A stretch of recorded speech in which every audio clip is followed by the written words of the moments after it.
If you would like to earn CPE credit for listening to the show, visit earmarkcpe.com/FPA. Download the app, take a short quiz, and get your CPE certificate. If you would like to earn continuing education credit for your FP&A certification from the Association of Finance Professionals for listening to the show, go to the show notes for details on how to earn the credit. Finally, if you enjoy listening to FP&A today, please go to your podcast platform of choice, click the subscribe button, and leave a rating and review of the show. And now, on to the show. From Data Rails, this is FP&A Today. And so I'm going to go ahead and start by introducing the guests I have here with me. As I mentioned, my name's Paul Barnhurst. I'm lucky enough to host this event and have three fabulous guests with me today. So why don't we start with Jeff Ignacio? Jeff, can you go ahead and introduce yourself to our audience? Thanks, Paul. Name's Jeff Ignacio. I'm the head of go-to-market growth and operations at Regrow Ag. We're a mission-focused climate company in the agricultural supply chain space. I've been in the revenue operations space for a good 10 years, and prior to that was in FP&A at companies like Intel and at Google. Great, thank you. Arvind Chahal, why don't you go ahead and introduce yourself? Yeah, sure. And first, let me say how honored I am to be on the panel. And I'm just excited as our listeners to learn from the three of you as I am to participate. Currently, I'm VP Finance and Ops at autotrader.ca. Autotrader.ca, it's a marketplace where Canadians can come to buy and sell vehicles. My current role, I lead a team of 6 awesome people where we partner across the business to ensure alignment between strategic, operational, and financial goals. Prior to joining AutoTrader, I was in the RevOps space for about 6 years. I spent about 4.5 years at Shopify, leading a couple of different RevOps teams. And before all that, I spent the first 10, 12 years of my career in capital markets, quantitative finance. So I've been very blessed to have had a few different chapters and adventures in my career. So happy to be here today. Happy to have you. Thank you for joining us, Arvind. Drew, why don't you go ahead and introduce yourself? Absolutely, Paul. First off, thrilled to be on. Honestly, huge fan of yourself and also Jeff, and great to meet Arvind. Just stoked to be here overall.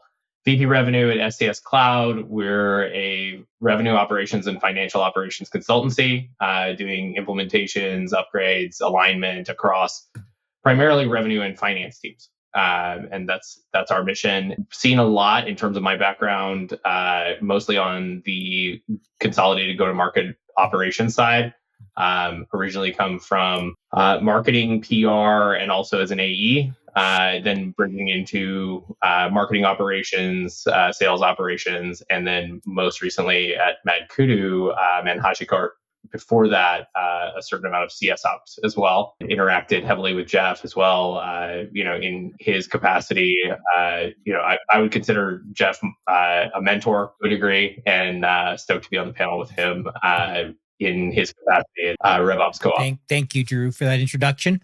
I thought this was an interesting comment we got coming in. We'll throw this up here. Kelvin's letting us know he's transitioning from RevOps to FP&A as we speak.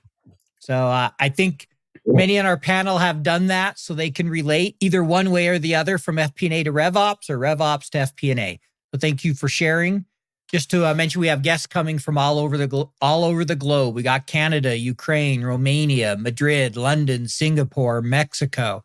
So keep sharing where you're coming from. Feel free to ask questions throughout our conversation. And where I want to start, and I'm going to guess anyone who especially has worked in a small company or spent a long time in FP&A has probably seen one company define RevOps this way with these tasks and sales ops with these tasks, and another company differently. Maybe you've seen RevOps in FP&A.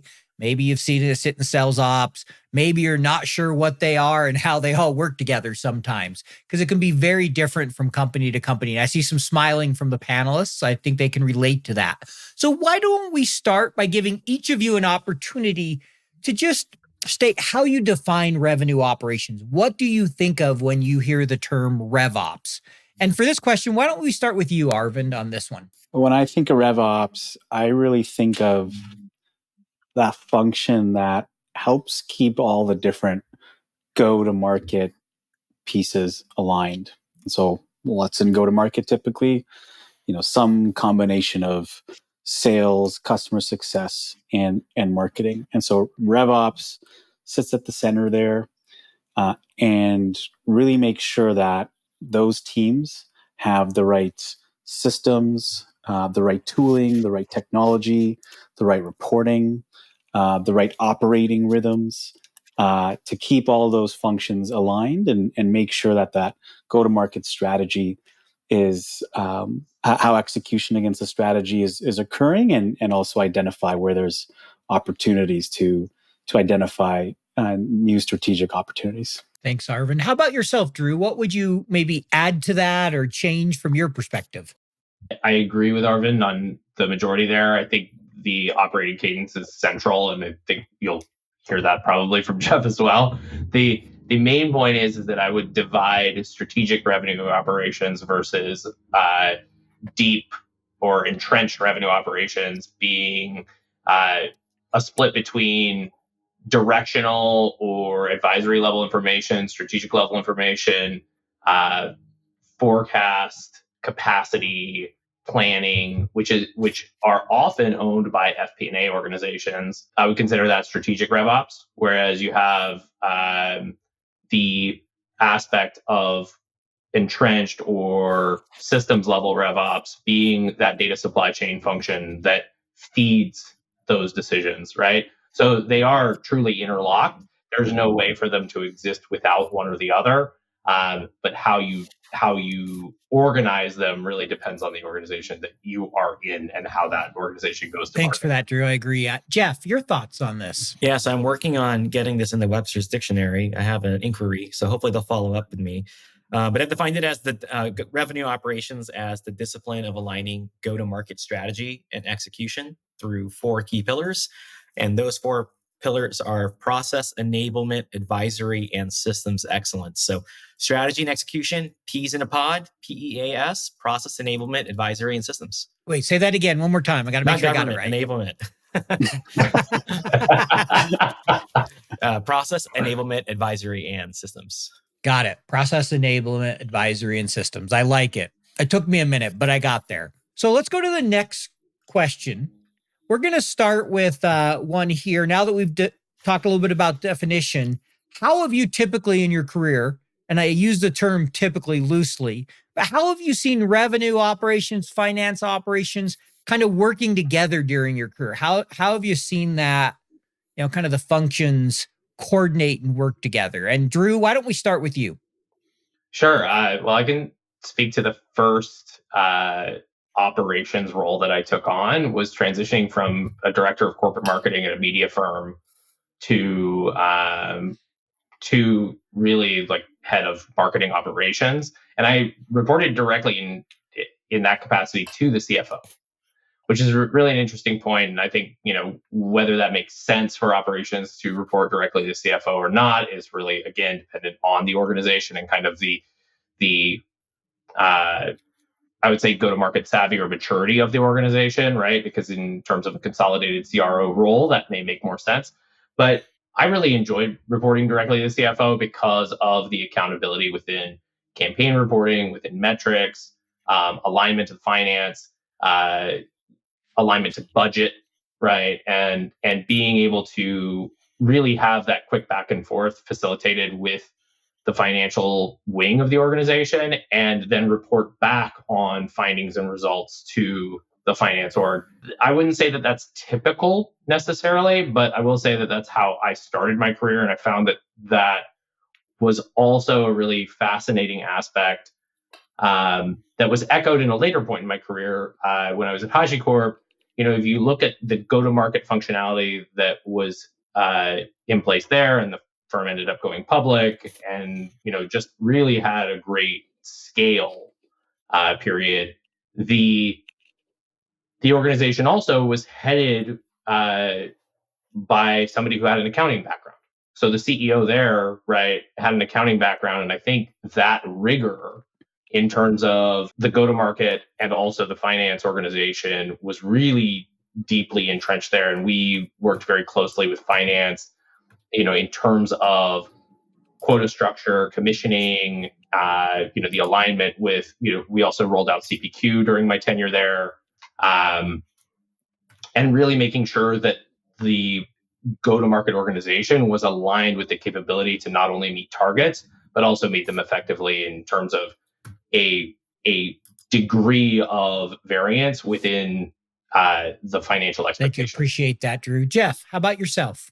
So I've been at different stage firms, Series A to B, all the way up to publicly traded companies, and they're quite different depending on the stage. So your Series A, your Series B, there's a lot of, hey, you've got this. If you don't worry, I can cover you. So you have a left fielder and a center fielder. To use a baseball analogy, the ball's flying in between those two outfielders. You're both probably going to converge. So there's a lot of coordination that needs to be done between the two outfielders there. But so several deliverables where we overlap: resource allocation, primarily around headcount planning, operational expenditures and tooling, looking at unit economics, trying to drive customer acquisition and payback periods downwards, looking at cost of retaining or cost of renewal as well for the ongoing customers. So a lot of those areas we're going to work together. So board decks, QBRs, MBRs, a lot of that executive level reporting. Then there's some tactical things that we might be working on. So closing the books. When a deal closes, you have some close one processes. So you're talking about deal desk all the way to pricing, quoting, making sure we're hitting the deal matrix, moving to close one. And then once we close one, you're handing it off to finance for all the invoicing and moving into the billing platforms. Other areas might be tooling. I think we've gone through a period of cutting, at least in the SaaS space. So 20% discretionary cuts across the board, across software, maybe even people. And some of that, that 20% mandate doesn't really look at the specificities of how that impacts the go-to-market capabilities. And so we're trying to figure out as good stewards, how can we work with our finance partners to drive those costs downwards. At the publicly traded companies, there's a little bit less overlap, but we start to bleed over quite a bit more once we're doing large enterprise deals. We're in the deal room together. I'm reviewing it from a go-to-market perspective, looking at the gives and the gets in terms of negotiations. Finance is looking at it from the perspective of making sure it's kosher with all of our ability and our deal matrices. And then there's also the annual planning side of the house. Annual planning side of the house is, from August through January, we are hooked at the hip. We are working together, V1 plan all the way to V22 and V22 Only final. 22? Only 22. So don't get it twisted. If you get to 23, you're taking too long. Yeah, no, if you get to 22, you're taking too long. But I didn't say that. No. Arvind, anything you want to add? Great responses from Drew and Jeff there. When you asked the question, the word that immediately popped to mind is partners. Like I said, most of my time has been on the RevOps side, and now I'm on the other side of FP&A. But I think of the two teams as working together, partnering together to ensure alignment between go-to-market and financial goals. When I was on the RevOps side, most of what we did, the finance team was involved in some form or another. Similar to like what Jeff said, whether it was more tactical things like weekly metrics reviews. Certainly finance was there. Whether it got to more planning projects like comp setting, annual planning, and budgeting. Again, RevOps and finance usually partnering together. Give you a quick anecdote of what something that's going on right now for us at autotrader.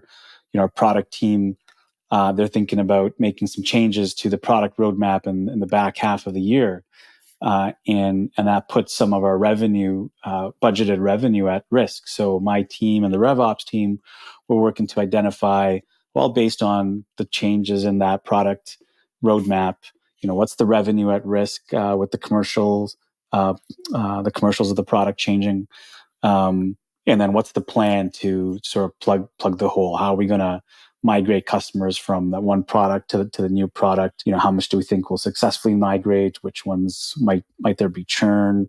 Which ones can we give some offers to try and save, et cetera, right? So, there's a problem that the finance team has identified, and we're partnering with the RevOps team to figure out, okay, how are we going to manage this risk, and is there even new opportunity because of this change? Thank you for sharing that. And so, a couple things that we we have heard in our conversation so far. One, it's critical for RevOps, operations, FP&A to be coordinating, to work together. The second thing you're hearing is it's going to be different depending on size, company, and leadership. The tasks have to get done, but exactly how it's distributed will vary a little bit.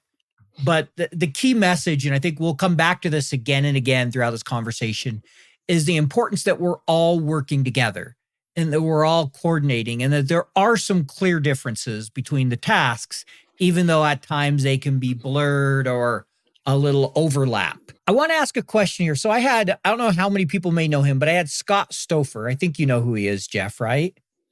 Right. So he's been a CEO, I think, about 5 companies now from beginning to public. And we had quite a conversation around RevOps. And he shared that he thinks RevOps should be under FP&A if, analytics and deep analysis really the focus is what you need from that go-to-market team. He did say, though, if you have a really strong CRO, someone who's more than just a sales leader, that a lot of times in small companies, you see a CRO who really just manages sales. They don't know marketing and the other areas. He said, if that's the case, or if your focus is really around the tech stack, it makes sense to have it under the CRO. So I'm just curious. We'll start with you, Jeff. What's your perspective on that? How do you think about that? Yeah, I always think the org question is a little bit of a misnomer, right? So what you want go-to-market to do is have the ability to push back and inform decisions grounded in data that tell a story and a narrative, but it's informed by the data within your organization, or at the very least, bringing in third-party benchmarks that are relevant to your peer set. And that's from the data side of the house. From the process side of the house, you're playing the role more of a chief operating officer to the go-to-market organization. So revenue rhythms, operating cadences, making sure that you're running forecast calls, pipeline calls, win-loss reviews on a regular cadence that then bring in the right data pack, the revenue rhythm, and the right feedback loops that then allows you to adjust the organization in real time. That can happen under both banners. It doesn't need to be under the CFO or the CRO. I just think it has to be able to, one, deconflict the areas of interest and play a lot of offense on the areas where go-to-market ops can be completely helpful. So on the sales process improvement, marketing process improvement side of the house, bringing in the right data. The right data in real time has to be, for some organizations, like front and center on a daily or weekly cadence. Now, if you're in the finance org facing with the go-to-market org, that daily or weekly frequency can be hard to come by because you're not necessarily embedded deep within the go-to-market team. So I've seen, I ran a poll on LinkedIn recently, 300 responses, so N300, and over 50% of responses said they reported to the CRO. And then another 13% reported to sales. So you're talking about 5/8 of individuals reporting to the revenue organization. And I think that works for many companies. Makes sense. And I think you make a good point, a little bit of a misnomer. It's really more about, do you have alignment than who should own what, right? I see everybody shaking their head. That's really the most important thing. Like I've also heard the conversation, who should own data analysis? Like it can be in IT, it can be in finance. I can make an argument for both. I think there's a real argument for finance, but I get totally sitting elsewhere. It depends on the leadership and what makes sense for your company. And so you bring up the key point to that whole question, and it's really about, are you guys aligned, and is the work getting done, and are you de-risking the conflict and working together versus this is my territory, so to speak. Arvind, any thoughts you want to add to that? No, I think Jeff, raised a really great point that it's less about where it sits in the org and making sure that the function is operating whether to hit on its mandate. If I had my default way, it would be in a CRO's house, to Jeff's point, because I think it makes it a little bit easier for a RevOps team to get that time with their go-to-market counterparts, and then they can still be partnering with other teams across the org, like the finance team, for example. But every RevOps team starts somewhere. They're not just emerging as some fully functioning, mature group of people. I've definitely seen or heard of RevOps teams, starting in the finance function, or even starting in like a marketing function or something like that, right? So they're probably going to start somewhere, and where they start is probably going to dictate where a lot of the initial strengths and focuses of the team is. But I think the point is, as the org grows and matures and evolves, the RevOps function needs to grow and mature and evolve as well. And then you've got to think about, well, where is the place where's the right place in the org for this function to sit, or these collection of functions to sit, so that it can hit on its mandate. I appreciate that. We have a lot of great conversation going on in the chat. I'm not going to read through all of it, but I thought, Ahmad, interesting here. Also depends on what the CRO owns. This gets back to what I said. If the CRO only owns sales, for example, and not all revenue, RevOps may be pressured to be less neutral and more biased. I think, there's some validity to that. I like this one. If CRO only owns sales, they are an inflated VP of sales. We've never seen that at a company, right? Because everybody nods their heads and laughs. Just chuckles. Well, if you call a CRO glorified sales leader, and then you can call RevOps a glorified revenue IT shop. Yeah, it's a little facetious with the labeling. Yeah, it is. But I mean, you do see times when CRO is really just focused on sales versus owning the whole thing. And so you just got to think through all of it, I think, is the main thing. I like that there, Kelvin. Spicy. I like it. All right. So we're going to move on past that question to the next one here. This one's for you, Drew. So, obviously as a consultant, you work with a lot of different companies. What do you see as the key challenges to ensure that RevOps, FP&A, that they're on the same page and they're working together? Have you seen any kind of key issues or trends there when dealing with companies? So I've, and I think it's exacerbated too, because I work largely in the mid-market. And, those companies, a lot of private equity owned shops that are, really trying to get their financial rigor in place, their accountability in terms of, target attainment in place, things of that nature. Yeah, I mean, as Jeff spoke to, the unit economics really become a focal point. A couple of stories, and I'm, trying to anonymize them as best I can. But I had one interaction where I was speaking to a CFO and a head of FP&A only, and brought up the point of RevOps, brought up the point of alignment to their CRM and also their sales and go-to-market organization overall. And it was the strangest response I'd ever heard was, well, we don't really care about the data quality on the actual CRM. We don't care about, how that's all working for the sales organization directly, because we've built it into the close, literally the close of the books, and the model would just account for all of these errors. And the person who had basically built the model on the FP&A side was just accounting for all of these random variables. And I was like, well, that sounds really nice in terms of your direct mandate, but I wouldn't want to work at that sales organization either. And having, myself, I mean, as a seller myself now, and also as a go-to-market person overall, right? Because I do care about marketing. I do marketing every day. I'm also very involved in our customer success process.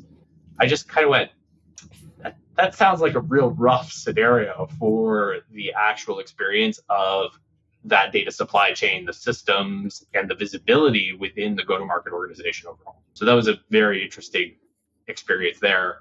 I'll also say that I think if one of the points that I think FP&A, especially in consumer product and health and beauty, that's a strong category for us, they often own the allocation, right? And unless that's well coordinated with the marketing organization, and some of that actually sits within marketing, those allocations, they can be misallocated effectively, right? Because the model might not be correct.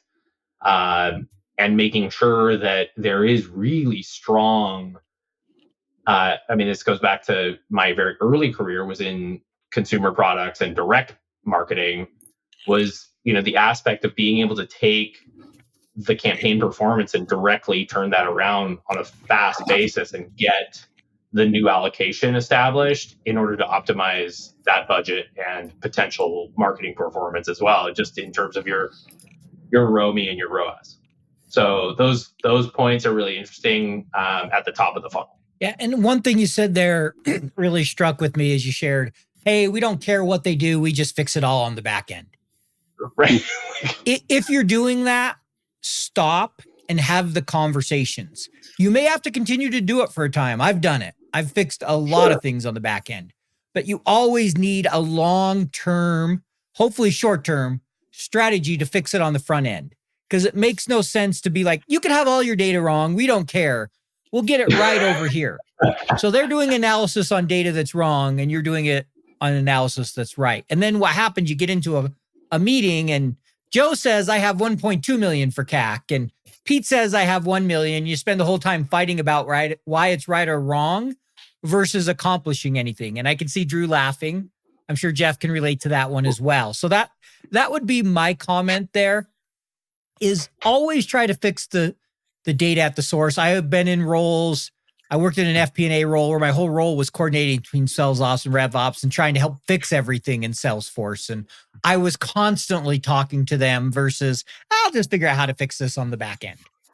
So I appreciate you bringing that one up. So we're going to shift here a little bit. Jeff, you mentioned this earlier, but I want to go back to it. You mentioned the four pillars for RevOps, right? Process enablement, advisory, and systems. Why are those the four pillars in your mind? Why are those the four key things? I think the original triangle that folks will say often with any sort of center of excellence is going to be people, process, and technology. And I think we've gone away from using the word center of excellence, but a lot of what go-to-market does truly harkens back to those days of center of excellence and really borrowing from people, process, and technology. However, I do think there's something that's missing, which is the concept of decision making. And that's where I think advisory comes into play. And it goes beyond, cleaning up the data. That's table stakes. Getting to a place where you can perform analysis, deriving insights, not only deriving insights, but also marrying that with the business acumen to then be a revenue leader unto yourself and partnering with your sales, product, and marketing leaders so that you can, achieve those outcomes that you're looking for. So it's really racing up the data maturity and the decision maturity curve. And then there's also the enablement piece. So I think a lot of times folks can make some changes on the process side of the house or the system side of the house and not necessarily communicate that effectively to the team. So change management, driving new behaviors, removing bad habits from the organization, that has to be part of, I think, what a qualified go-to-market organization can do for kind of the modern, kind of hyper-growth phase of the company. And so that's why I believe that enablement and advisory are two key pillars. And then process and systems have always been there. I didn't include people. I just figured that's obvious. But and I was also trying to fit a mnemonic peas in a pod. So that's also why I went with those four pillars. I think those pillars can apply to finance as well. Finance has processes that just help people understand how the business is performing. The finance team can partner with other groups, product team, marketing team, like whoever, enable them with a little bit more financial fluency, help them understand how their business is, their part of the business is performing and affecting the overall company. There's obviously the advisory piece of it, where the finance team is working with leaders to help them make strategic decisions. And then of course you've got systems all over the place to collect and consolidate data to help you with your analysis. So I love that framing that Jeff has developed for RevOps, and I think really astute finance leaders will actually see their function in a very, very similar way and figure out how their finance function can add value in those four pillars as well. Yep. All right. So I'm going to go here to a few questions. I think that's triggered some questions from people. So Bill asks, and this is shifting a little bit, and then we'll go to the next one. He asks, what are the typical bad behaviors you've seen in a go-to-market org? And I see Drew chuckling a little bit. I'm curious, Arvind, maybe your take. What are some of those things you see that you've seen done that you're just like, why are we doing it this way? Outside of a messy Salesforce, right? Does anyone have a clean Salesforce? I was going to say that, the first one that came to mind is just like bad reps, habits of entry and stuff. But hey, that's like on the RevOps team then to figure out like, hey, how do we reduce the overhead of data intake? I think one bad habit of any go-to-market org is start doing like finger pointing. And, the sales team is pointing at marketing saying, you're not giving us enough leads or doing enough demand gen or blah, blah, blah. Or marketing is saying, hey, we're throwing you stuff, but you're not doing anything with it. And at the end of the day, we're all responsible for revenue. And yeah, we've got, our part of it. Marketing got their part of it. Sales got their part of it. Customer success got their part of it. But like, if the leads that are coming through and sales is feeling like they're not quality, like marketing and sales has to figure that out together. That's not a marketing problem. That's not a sales problem. That's a go-to-market org problem. So I think that's a bad habit that I've seen a few times where people just try to point fingers and forget that you're all one go-to-market team. You know what it is like. 13 different spreadsheets emailed out to 23 different budget holders, multiple iterations, version control, errors, back and forth updates. You never really feel in control of the consolidation and collection process. Yep, I've been there. Stop, breathe. DataRels is the financial planning and analysis platform for Excel users.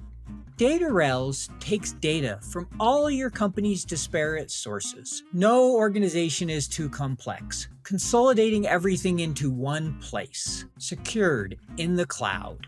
Now all your data finally talking to each other. Everything is automated back into your report in Excel. Cash flow, FX conversion, intercompany transactions, now automated and up to date. Drill down and variance analysis in seconds. Don't replace Excel, embrace Excel. Turn your Excel into a lean, mean FP&A machine. Find out more at www.datarels.com. I see two really good points in there. One, the data. That's often, you see bad habits around data and who's responsible for it, inputting it. I think the second, which is a major cultural problem, and I'd say is more important, is when you start getting into finger pointing, right? If people aren't aligned and they're not working together, it doesn't matter if your data is good or not. You're going to have a lot of problems, right? You got to have that cultural understanding that I am responsible for helping the team be successful. Jeff and Drew, anything either of you would like to add to that? I'll name a few. All right, go for it, Jeff. Yeah, I'm sure this has never been done by any of the folks who are on the channel. Selling outside of the menu. So typically your business, it doesn't operate like in and out. I'm assuming there's no secret menu. It's the gummy bear milkshake. Bypassing discounting policies, right? Just willy-nilly handing out discounts without any checks. Focusing on the wrong channels. Not following up with leads. Not tracking renewals. Focusing on the wrong segments. Flying first class.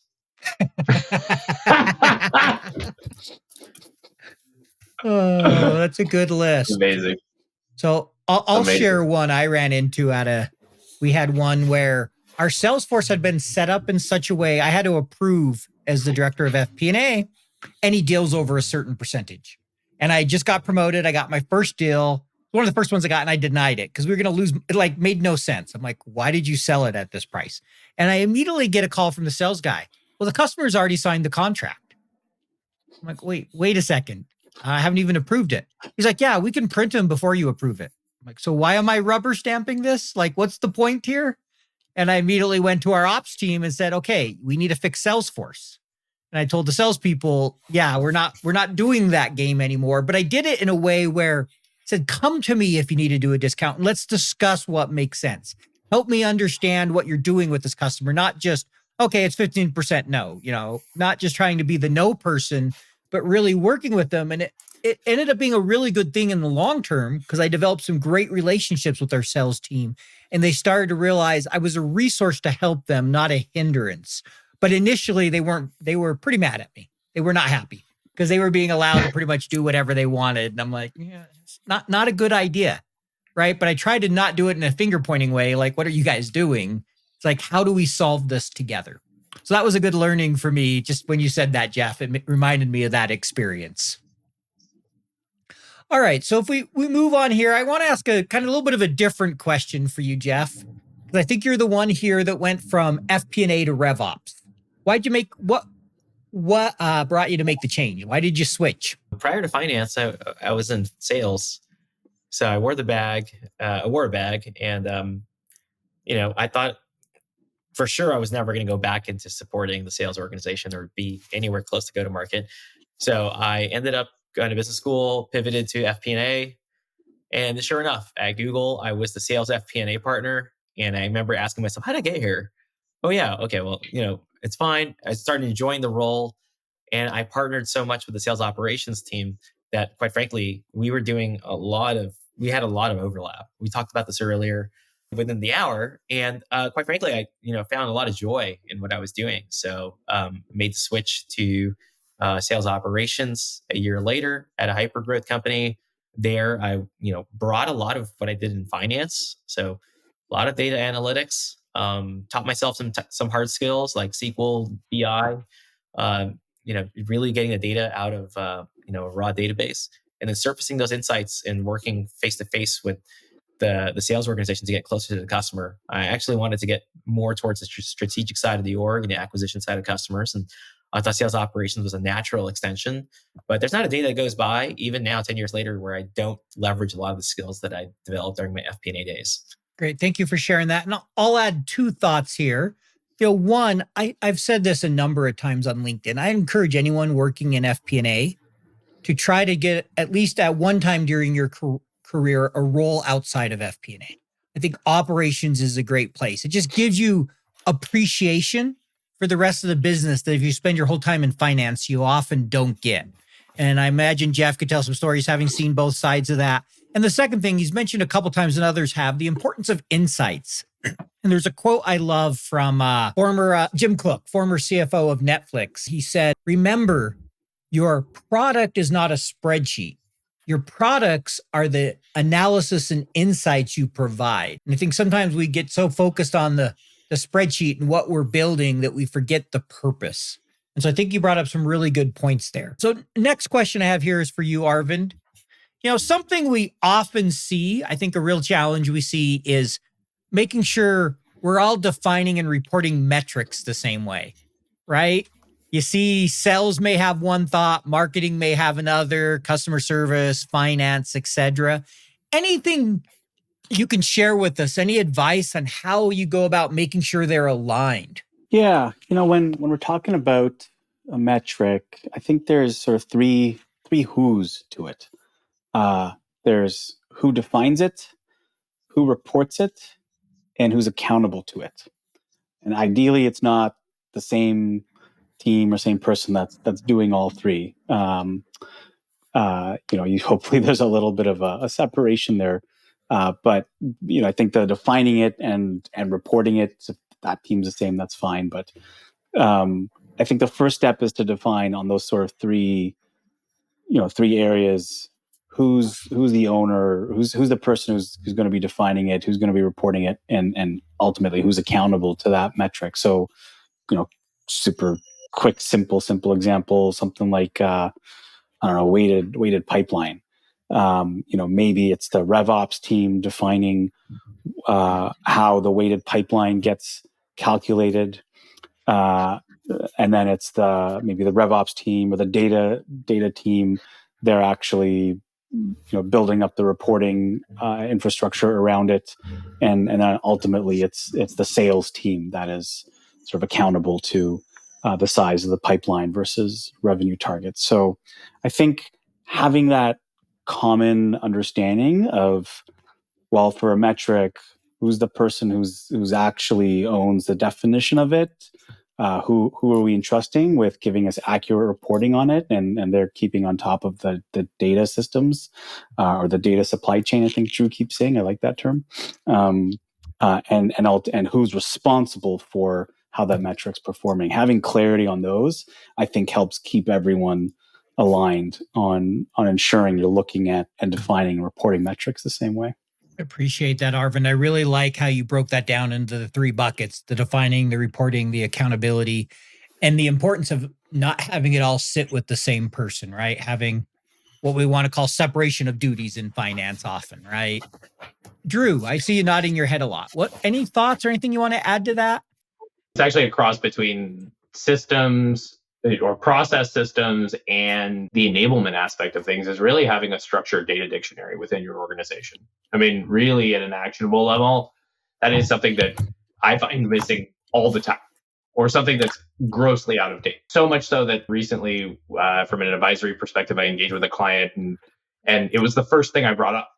Like, they're pre-revenue, they're actually pre-processed to a large degree, but they do have a PLG function.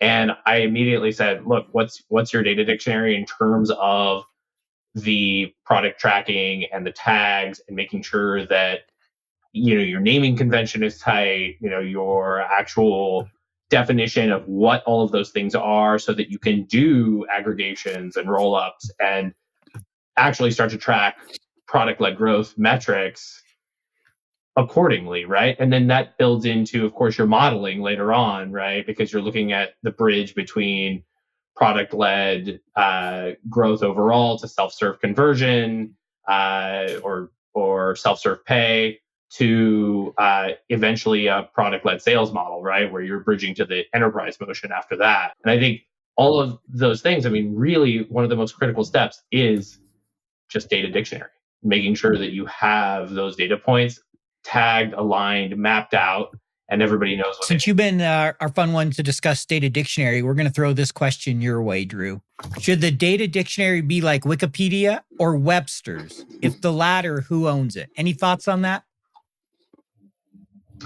Yeah, I mean, I think it should be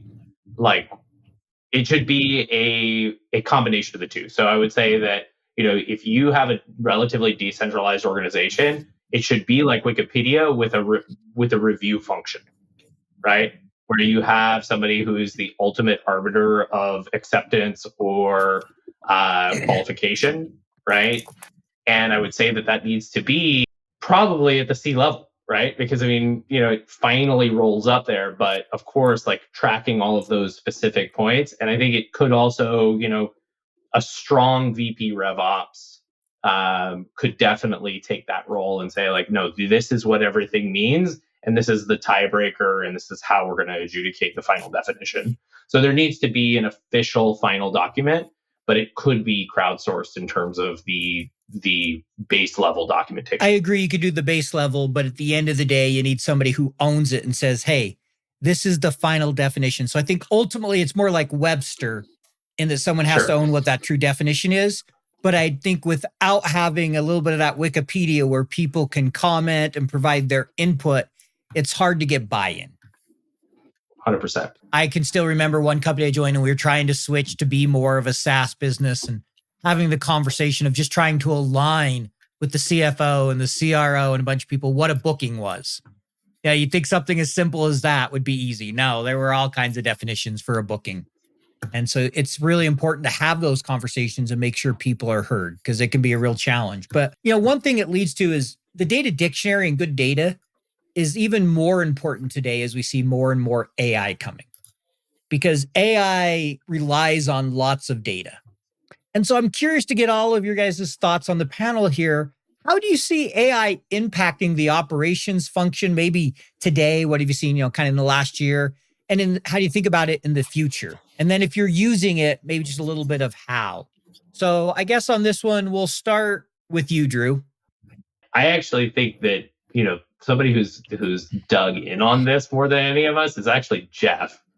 I saw some interesting posts from him recently on this exact point, but I'll speak to one point, which is enablement. Enablement is probably going to shift in a direction of using, taking that brain trust of the organization, if it's codified at a reasonably structured level, and you would probably see more and more enablement level GPTs across an organization, right? So that pillar of revenue operations, I think, will largely move in that direction. And I think that'll be great in terms of just data distribution and democratization, access to that information overall. But that's probably the primary point that I see becoming largely automated in the near term with generative AI, at least. Okay. And we'll go to Arvind here next, then we'll finish with Jeff. Arvind, what are your thoughts on this? AI is going to help just open up time and capacity for people, where you can get a lot of the lower value activities out of the way through AI, and you can start leveraging AI to answer some insightful questions. So I gave the example of earlier where our product team is changing the roadmap in the back half of the year, and that introduces some revenue risk. So I can see, leveraging AI to be a bit of that advisory function that Jeff's talked about before. That, hey, we've got this revenue at risk. These are some of the parameters of the situation. What are some potential options that the team should explore? So that's one. And then one area where I've been pushing my team on leveraging AI is just skill development, where I've got them to develop some scripts in VBA and in Python. Folks who haven't done that type of work before, and I've challenged them, and I've said, hey, here's a couple of relatively against low value tasks that I think you folks do that could be automated a little bit more. Just go to ChatGPT, describe what you needed to do, ask it to produce some code in Python or VBA, and start automating some of your work. So that's how my team has been leveraging it. Is in just short circuiting the learning curve of developing some new skills, where when they identify some opportunities for automation or some need for some code development, they get 80% of the way there in like half an hour by leveraging like ChatGPT or something like that. Yeah, no, it's a great way to use it, is definitely to shorten the learning curve. It can definitely help with that. Jeff, what are you seeing? What's your thoughts? Yeah, so I've had the pleasure of actually interviewing quite a few founders in the AI space, particularly for my newsletter. But ultimately, I think what this leads to is increased worker productivity. So, for example, the amount of ARR that a CSM can support, the number of accounts that a sales rep can prospect into, the amount of lines of code that an engineer can produce and push into production. So you just think about those ratios, what we classically viewed as, heuristics for whatever work use case that is. Those ratios are probably going to start moving up. Now, the question is it going to be incremental or is it going to be exponential? And those are the curves that I'm not quite sure. But you can make the argument that certain engineers today, with the aid of AI in their GitHub repo or in their code editor, you could probably be 4x more productive. You could probably push more codes than ever before. And maybe we see that up and down different roles in finance and in RevOps. And I know right now we're talking about LLMs as a model, but at some point these models are going to turn discrete and you're going to be able to do real math in a meaningful way at scale in a lot of these models. So a couple of use cases that I've toyed around with, content creation, both internal, internal documentation, training, knowledge bases, even something as small as description help text fields inside of your Salesforce. External, a lot of folks are now trying to prospect with AI. In fact, when you go into a chatbot for customer service, you're probably not going through a decision tree anymore. You're probably interfacing with some sort of AI that's now taking the context of what you said and blending it with the right data points, cookie tracking, for example, and then sending it down to the right knowledge base or channel. Next, research and context. The hardest working intern is a term that I've thrown around quite a bit. It may not get it right, but hey, it does the amount of research in a fraction of the time and 70, 80% good enough. I've used it for an account scoring project. I can't use, data providing tools to get the data insights that I need to score my accounts. And so I've just fed it PDFs and URLs and it's done the work for me. I've mentioned co-pilots, so debugging. If you ever wrote a complicated if statement and side of Excel, or if you're you're writing a complex query on a data editor, it could debug it and probably shrink it by a factor of 2 or 3. And then at the application layer, there are tools being built that are not just sprinkling AI on top of their tooling, but you're talking about unlocking true natural language processing, the ability to speak out loud and then have the AI listen, speech recognition, and then turn it into the results you're needing and fetch the reports you want. And then not only that, I think these no-code, low-code, seamless workflow builders are only going to get built better with. Thank you, Jeff. I think there's a lot of great points there. And the reality is it's here to stay. It's making us more productive. It will continue to do so, whether it's RevOps, FP&A, marketing, sales, engineering, product. And if you're not learning how to use it, you're missing out. I think that's just the reality of it today. So we're coming up near the end of our time. If anyone else has any questions, please throw those in the chat now. We'll try to get to a few of them. So I have 2 more questions for each of you. And the first one here we're going to ask is, what is your favorite function or feature in Excel? This is something we ask all our guests. So you're all going to get it. Should I pick on first? We'll start with you, Jeff, on this one. I don't even use Excel. I use Google Sheets. Come on, you've used Excel in your career, though. Oh, you did work for Google. Fine. What's your favorite feature or function in Google Sheets? I have a few. So I'm a big fan of the query function, big fan of filter, and then combining it with filter, unique, and count. I use unique and count a lot. Not so much filter, but yeah, I use filter a fair amount, just not that combination. That's a great one. Appreciate that. And yes, we have Ezra saying pivot tables and concatenate. Feel free to add yours in the chat, what your favorite one is. We always like to see them. Arvind, how about you? I know a lot of your guests like to mention like a lookup function. So I won't repeat that. But if you remember, I said I started my career in quantitative finance, and a lot of quantitative finance is built on a form of modeling called stochastic modeling. So trying to model random processes. So I've actually built a lot of stochastic models in Excel. I wouldn't recommend them for any production purposes, but for little hack jobs, just kind of getting some directional analysis of things, or just getting even a production process off the ground.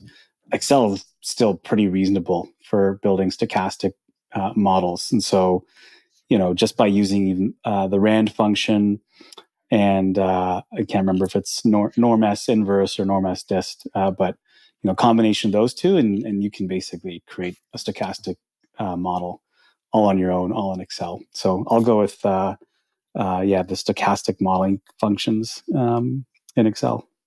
That's the first time I like it. You can do the same thing, Google Sheets too. We'll cover both of them. Drew, how about you? I think it's not necessarily a favorite, but I will say like something that I kind of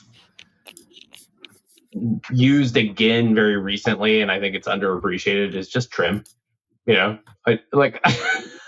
honestly was so annoying, and I was like, oh, good, trim. Okay, fine. Thank goodness. So I kind of want to just call out the humble trim function, and then also I think a feature of Excel that I think if you're trying to do sort of pilot level dashboards, or design like a preliminary dashboard or something like that, is spark lines are a great function. So I'm a big fan, and it gives you a little bit more visual candy than just having a bunch of numbers in a row. And so I'd call that Spark out. lines is a great one. Trim, I love. The other day I was dealing with one and used a trim, didn't clean it up. You're thinking it's a space and it's a special character. So wrapping trim with clean, around the whole thing to get it to work. So it will take out those special characters. So that's one of my favorites, wrapping things with trim and clean and converting it so it's actually a number all in one formula. Everybody's nodding there. I think they can relate to that one. All right. So we're going to give Drew one question here that we got asked by Christopher. And then we're going to go to our last question. We just have 3 minutes left. This one was specifically for you. That's a great one. And I got to read it. So, because we will, not everybody will hear this. So He asked, what's the harder metric to improve? GRR or watts per kilogram? And I'm sure there's something behind this. Well, I mean, my second job as a competitive cyclist on my weekends is what it's referencing, and watts per kilogram, of course, being the amount of energy output according to kilogram of body weight. And I will say on a micro, I'll give you it depends answer. It depends isn't allowed on a podcast. You got to pick a side. Okay, fine. So then, if I have to pick the harder one to improve in the short term is GRI. But the harder one to probably maintain in the long run is watts per kilogram, because we, as an athlete, you lose fitness 3 times as fast as you gain it. So I actually was just at our company onsite this week. It was great, totally awesome in terms of the relationships and our overall strategy for the year, effectively wrapping an operational kickoff with a sales kickoff. But yeah, I lost some fitness this week, so I'm going to call that out. All right. Well, we had some fun with that. So we have just 1 minute left. So I'm going to quickly go around with this last question here. We'll start with you, Jeff. If you could give one piece of advice on how FP&A and operations can work better together, what would it be? Just one piece. Communication.